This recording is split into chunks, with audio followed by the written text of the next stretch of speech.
রাখ, এখানেই বোম ফুটাই। স্যার এখান থেকে সরে বসেন, বোম ফুটাবো। হ্যাঁ স্যার সরেন। এই বাচ্চা বোম নিয়ে আমাকে ভয় দেখা, চলো ফোটাও ফোটাও। ঠিক আছে স্যার। বলেছিলাম না আমাকে ভয় দেখাও।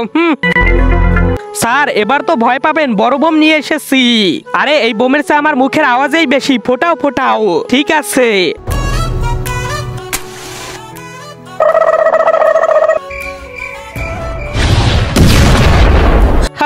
বলেছিলাম না পুস্কি বোম নিয়ে এসেছিস। স্যার তো ভয়ই পাচ্ছে না। হ্যাঁ ভাই, মনে হয় অনেক বড় বোম আনতে হবে, চলো। স্যার আপনার জন্য বড় বোম নিয়ে এসেছি, আপনি তো ভয় পান না। আরে তোমরা যেই বোমই আনো না কেন, আমি ভয় পাবো না। স্যার একবার তো পিছনে দেখেন। আরে ফোটাও তো তোমরা, ফুটা। তার আগে তুমি যদি 1 বস্তা টাকা চাও তাহলে লাইক করো, আর যদি মাকে চাও তাহলে লাইক সাবস্ক্রাইব দুইটাই করো, আর কমেন্টে বলে যাও তুমি টাকা নাকি মাকে চাও। अभी मजा आएगा ना भिड़ो। ভাগো, চলো ভাগো ভাগো।